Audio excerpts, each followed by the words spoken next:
नमस्कार, जय हिंद, दुआ सलाम। लखनऊ यूनिवर्सिटी के 24 और 25 के सत्र के पीएचडी के एप्लीकेशन फॉर्म निकले हैं। उसी के संदर्भ में ये वीडियो है और थोड़ा-सा अलग तरीके से शूट किया है। वीडियो का पार्ट सेकंड और पार्ट थर्ड भी जल्दी आएगा, उसको भी देख लीजिएगा। आज के वीडियो में आपको इन्फॉर्मेशन मिलेगी, वो मिलेगी उन बच्चों के लिए जो पीएचडी के लिए आवेदन करना चाहते हैं, लेकिन उनका माध्यम फुल टाइम नहीं, पार्ट टाइम हो सकता है अगर बहुत से ऐसे बच्चों के सवाल और ईमेल भी आए कुछ पेरेंट्स के कि वो या उनके बच्चे फुल टाइम माध्यम से पीएचडी नहीं कर सकते हैं क्योंकि उनकी मैरिड हो चुकी है या फिर वो जॉब करते हैं। तो ऐसे बच्चे जो जॉब करते हैं या मैरिड हो चुकी है या फुल टाइम पीएचडी नहीं कर सकते हैं, तो उनके लिए ये पीएचडी का फॉर्म का ये वीडियो आपके लिए काम का हो सकता है। आपके पास यदि कोई सवाल, डाउट, जिज्ञासा हो मेरे वीडियो को देखने के उपरांत तो कमेंट बॉक्स में डाल दीजिएगा, और यदि आपका कोई सवाल हो तो कमेंट बॉक्स में उसको भी पूछ सकते हैं। क्या रहेगा पीएचडी में आवेदन करने का एक अप्लाई का फॉर्मेट, और क्या होगी उसकी एलिजिबिलिटी पार्ट टाइम पीएचडी के लिए, और एंट्रेंस का पैटर्न क्या रहेगा, और इंटरव्यू किस टाइप से हो सकता है या होगा, और फिर कैसे आपका फाइनली सिलेक्शन होगा, ये सारी बातें इस छोटे से वीडियो में होंगी। ठीक है। उसके लिए जाना होगा यूनिवर्सिटी ऑफ लखनऊ की वेबसाइट पर, उसमें खोलना होगा ऑर्डिनेंस पीएचडी का। और एक बात और ध्यान रखिएगा कि जो बच्चे आवेदन करेंगे पीएचडी के लिए लखनऊ यूनिवर्सिटी में, तो बेटा पीएचडी का ऑर्डिनेंस को ध्यान से पढ़ लीजिएगा, समझ लीजिएगा, क्योंकि ऑर्डिनेंस 2022 लागू नहीं होगा आवेदन करते वक्त, और ना ही 2019 का लागू होगा। न्यू ऑडिशन ऑर्डिनेंस पास कर दिया गया है उत्तर प्रदेश के राज्यपाल के द्वारा, तो उसी ऑर्डिनेंस के तहत 23 नवंबर 2023 का ऑर्डिनेंस लागू होगा पीएचडी के इन नए सत्रों के एप्लीकेशन फॉर्म और एलिजिबल बच्चों पर। ठीक है। पार्ट टाइम पीएचडी की जो एलिजिबिलिटी है, आपका मास्टर्स कंप्लीट हो जाना चाहिए आवेदन करते वक्त में। 50% आपके नंबर होने चाहिए यदि आप उत्तर प्रदेश के रहने वाले हैं। यदि आप उत्तर प्रदेश के बाहर के रहने वाले हैं तो आपके नंबर 50 की जगह 55% होने चाहिए, ये ध्यान रखिएगा। और जो बच्चे उत्तर प्रदेश के ही हैं, SC, ST, OBC, non creamy layer, PWD है, उनके लिए 50% का क्राइटेरिया रखा गया है। ठीक है। पार्ट टाइम के लिए भी, फुल टाइम के लिए भी, लेकिन एक विशेष योग्यता आपके पास होनी चाहिए जो बच्चे पार्ट टाइम के लिए आवेदन कर रहे हैं। आपके पास कुछ स्टेट गवर्नमेंट की यानी कि पब्लिक सेक्टर्स की जॉब्स का एक्सपीरियंस होना चाहिए, मिनिमम 3 to 5 ईयर्स का। 3 ईयर्स का भी कंसिडर कर सकते हैं, लेकिन अगर 5 ईयर्स वाला बच्चा वहाँ आ गया तो उसको चांस पहले मिलेगा एडमिशन के लिए। ठीक है। तो 3 to 5 ईयर्स मिनिमम रख के चलिए, मैक्सिमम कोई लिमिट नहीं है। ठीक है। इसमें रखा गया है कैटेगरी में कि आप आर्म फोर्सेस में हैं, डिफेंस की किसी सेना में हैं, तो आप आवेदन कर सकते हैं।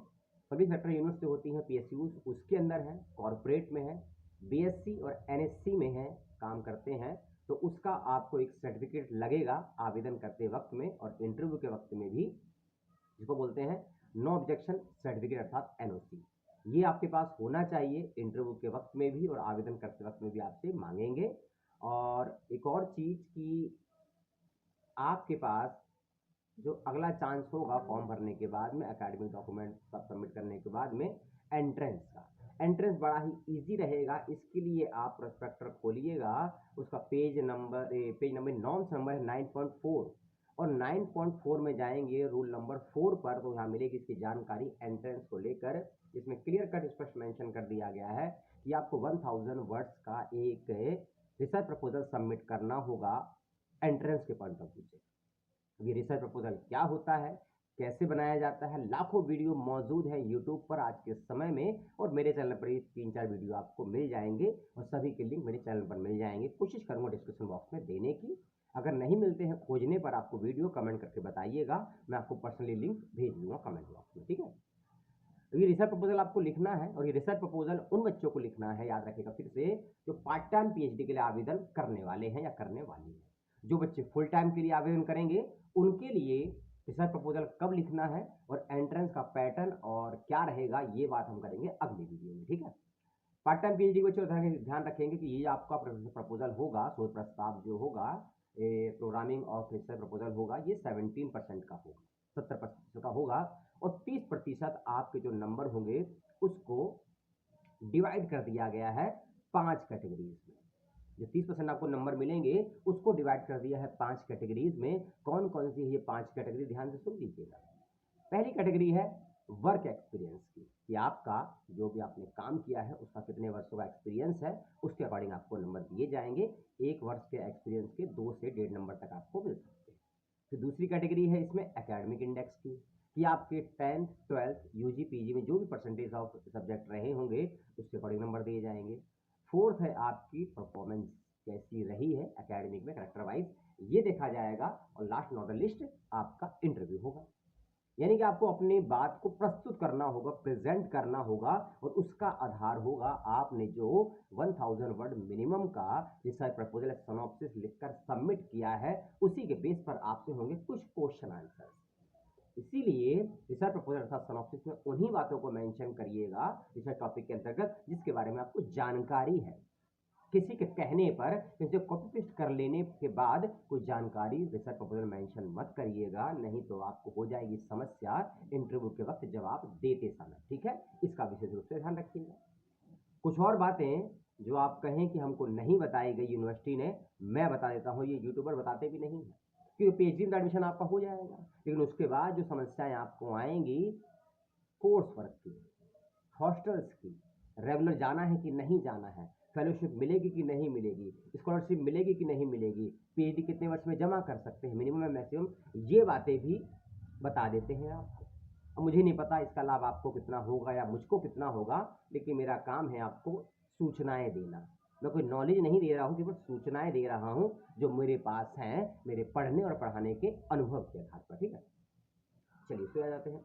डीआरसी यानी कि डिपार्टमेंटल रिसर्च कमेटी की एक बैठक होगी आपके पीएचडी में एडमिशन होने के बाद में, और उसमें फिर आपको बुलाया जाएगा बिफोर कोर्स वर्क। और कोर्स वर्क करना आपके लिए ज़रूरी है, मैंडेटरी है जी। रिसर्च वर्क की एक कमेटी की बैठक होगी, उसमें आपको कोर्स वर्क के विषय में बताया जाएगा, आपने क्या कुछ काम किया, उसकी रिपोर्ट आपसे मांगी जाएगी। और ये कोर्स वर्क करना आपके लिए मैंडेटरी है पार्ट टाइम पीएचडी के बच्चे के लिए।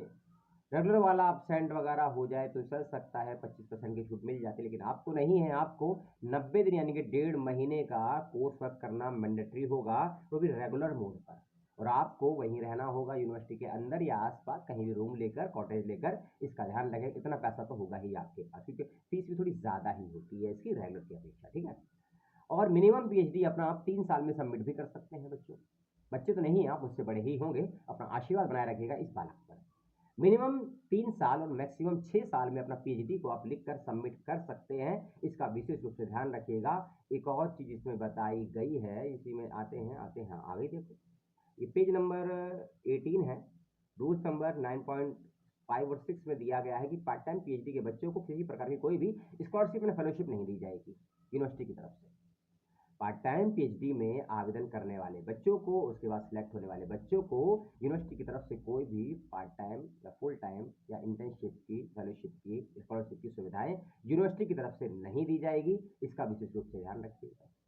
ठीक है, इसमें ये बताया गया है। और ये भी बताया गया है कि जो बच्चे पीएचडी सबमिट करेंगे उनको 1 साल तक का अतिरिक्त समय और दिया जा सकता है अगर वो चाहें, इस कंडीशन में ध्यान रखिएगा। ठीक है, एक और बात, आपके रिसर्च पेपर सबमिट होने चाहिए पब्लिक पीएचडी सबमिट होने से पहले।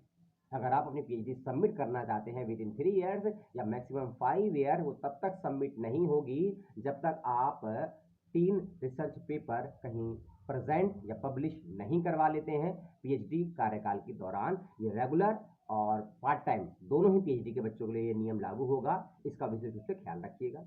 ठीक है, नहीं आप कहें कि हमको बताया नहीं यूट्यूबर ने या फिर यूनिवर्सिटी ने। यूट्यूबर तो भौंक रहा है, यूट्यूबर तो बता रहा है, लेकिन आप समझते कम है, वीडियो को सुनते ज़्यादा है। ठीक है, और अच्छी बात है, कानों से, 2 कानों से सुनना चाहिए, लेकिन दोनों कानों के बीच में होता है मस्तिष्क, उसका भी थोड़ा प्रयोग कर लेना चाहिए। ठीक है, तो ये कुछ बातें थी पीएचडी में आवेदन करने की, पार्ट टाइम पीएचडी के लिए। और ये नियम सभी यूनिवर्सिटी में लागू होगा ऐसा भी मैं नहीं कह सकता, लेकिन अधिकांश यूनिवर्सिटी में यही नियम होते हैं। एनओसी आपके पास होना चाहिए, और रेगुलर आपकी जॉब है तो कोर्स वर्क आपको रेगुलर भी करना होगा, इसका भी ध्यान रखिएगा। और रिसर्च सबमिट करने से पहले पेपर सबमिट होने चाहिए 3 से 5 आपके लिखे हुए।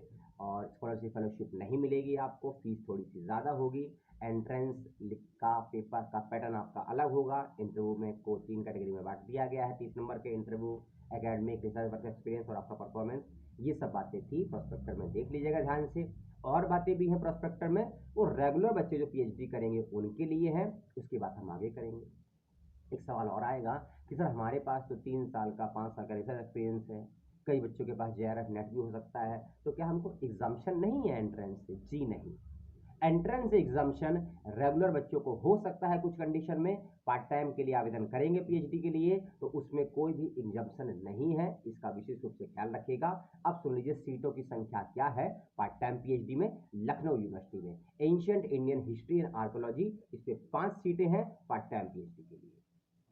अरब कल्चर में 1 सीट है, अरबिक कल्चर में 1 सीट है, बायोकेमिस्ट्री में 1 सीट है, बॉटनी में 4 सीटें हैं, केमिस्ट्री में 6 सीटें हैं, इंग्लिश साहित्य में 1 सीट है, जियोलॉजी में ZEOLOGY जियोलॉजी में 2 सीट है, लाइब्रेरी इंफॉर्मेशन साइंस में 2 सीटें हैं, फिलॉसफी में 2 सीटें हैं, उसके बाद है फिजिक्स यानी कि भौतिक विज्ञान 6 सीटें हैं, सोशल वर्क में 2 सीटें हैं, स्टैटिक्स यानी कि इकोनॉमिक्स का ही पार्ट होता है, सांख्यिकी इसको बोलते हैं, इसमें 2 सीटें हैं, टोटल सीटों की संख्या 35।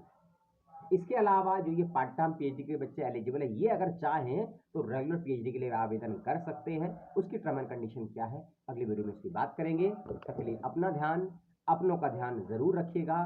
सवाल को, जिज्ञासाओं को, डाउट को, अपने सुझावों को कमेंट बॉक्स में दर्ज कर दीजिएगा।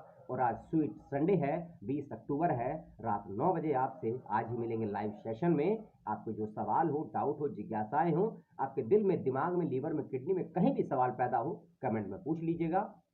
मिलते हैं लाइव सेशन में। जय हिंद, जय भारत, दुआ सलाम।